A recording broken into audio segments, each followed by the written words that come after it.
So here is going to be kind of a quick little overview video of the suspension work that I'm doing to the 97 4Runner. I have to apologize again that I don't have a detailed video on this. Just trying to do whatever I can to be helpful to everybody out there. So basically what it comes down to is, man, we got some glare.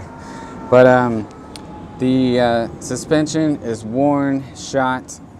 The front shocks were horrible. Car was bouncing all crazy. So I put in these Bilsteins, and when I was installing them, I noticed that they're a little taller, so they're a little more difficult to get back in than the Tokiko originals.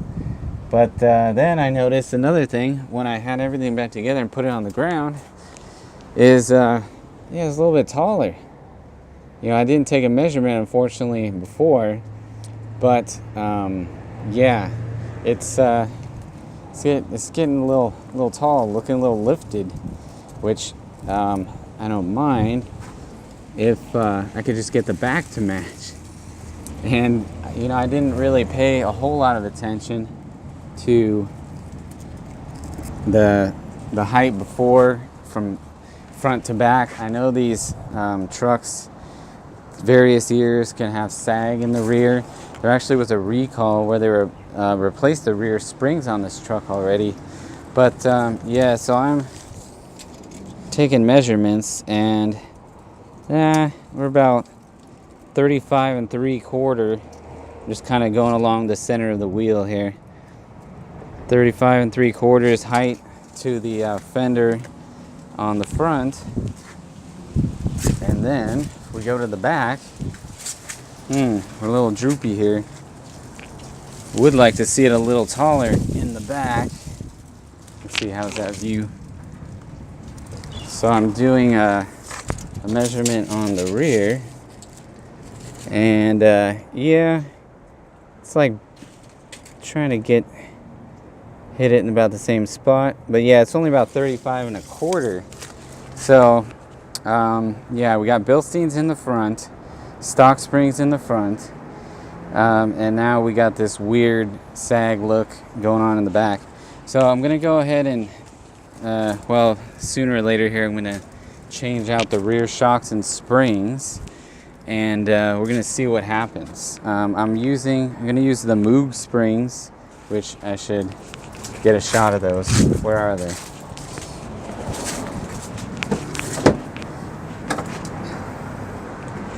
Oh, there they are. Sitting with some interior junk. Alright, so I'm going to be using these Moog springs, which are, let's see here. Ah, there we go. Let's get a shot of that. Alright, so we're using the Moog 81041 rear coil springs. People online seem to say that these are similar to 99 springs, which are supposed to be the taller rear springs. And then at the same time, I'm going to put in some KYB shocks as well, and hopefully everything evens out. So we're going to have to do a part 2 and see what happens. All right, here we are. I am continuing working on the rear suspension of the 97 4Runner. This is just a quick comparison here of the components that I'm replacing versus the old. Here is the old versus new spring. This is the Moog spring. It's right about the same height, maybe slightly taller, not significantly though. And I think the difference is going to be in the stiffness. I can feel if I put weight on the original one, it's softer than the Moog one. So I think that's what's hopefully gonna bring the height of the rear of the vehicle back up a bit. Seems like people online are saying about 1.5 inches. That's what I'm hoping for. Then on the rear, this is kind of funny. If you look at the original shock, it's actually got some blue paint showing on it, And right away I thought, hey, that's a Tokiko. And sure enough, Toyota just painted the Tokiko black to make it their own. And yeah, it's actually an original Tokiko shock, 20 years old. And now I'm gonna go ahead and put in the KYB. This is the popular item over on Rock Auto. So those I think were about 35 bucks each. The springs themselves were, see, I think shipped about 37 bucks. Anyways, now I'm just gonna go to the suspension area and just, I guess this will be a quick review going over the steps that I did to take this apart. It's difficult to film this by myself, and so really I'm not showing the actual removal of anything, but I now have everything taken apart. And so I got my spring out, sits here. Shock is removed, which uses a 17 millimeter bolt head right here at the bottom. And the top, which is the fun part, is, let's see, that was a 14 millimeter socket, deep socket that I used. And the trick is, so I used my good old ratchet with deep socket to get the nut off the top, which is that nut right there. And then to hold, you can see there's like some marks here.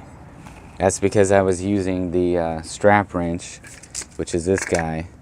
Got it at Home Depot for like $9.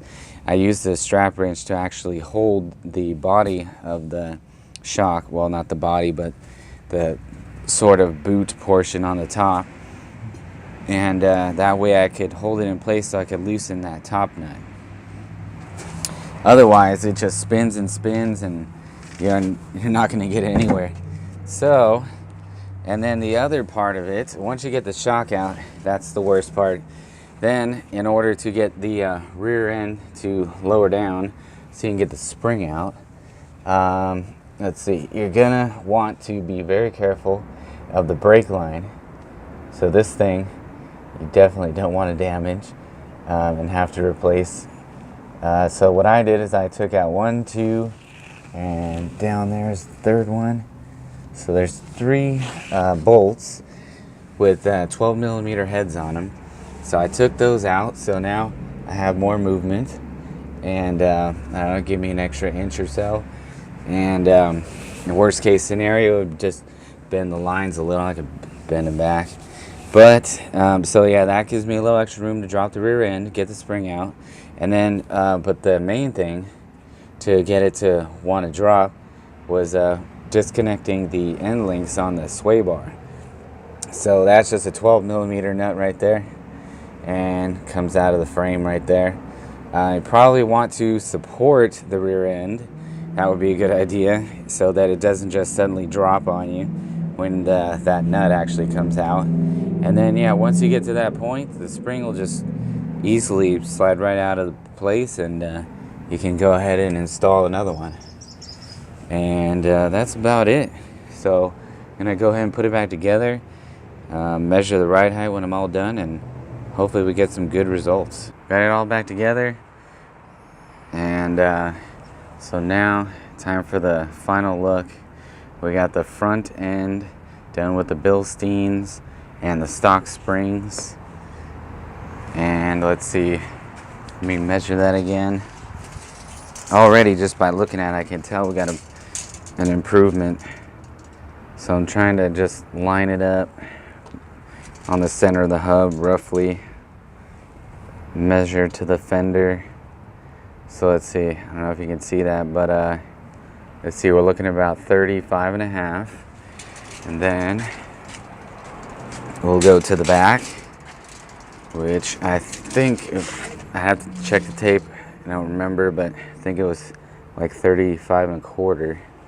So now we've got, let's see if I can try to do this accurately, as accurate as I can. We got a good 36.25 now. So I think we jumped a full inch. And If you look at the truck, it looks a lot better. Doesn't have that funky butt sag. Ignore the dent in the door. But yeah, we definitely got an improvement with the Moogs and the KYBs in the back. Although I wouldn't say the KYBs probably had anything to do with it. But there you go. We got the new and improved 97 4Runner.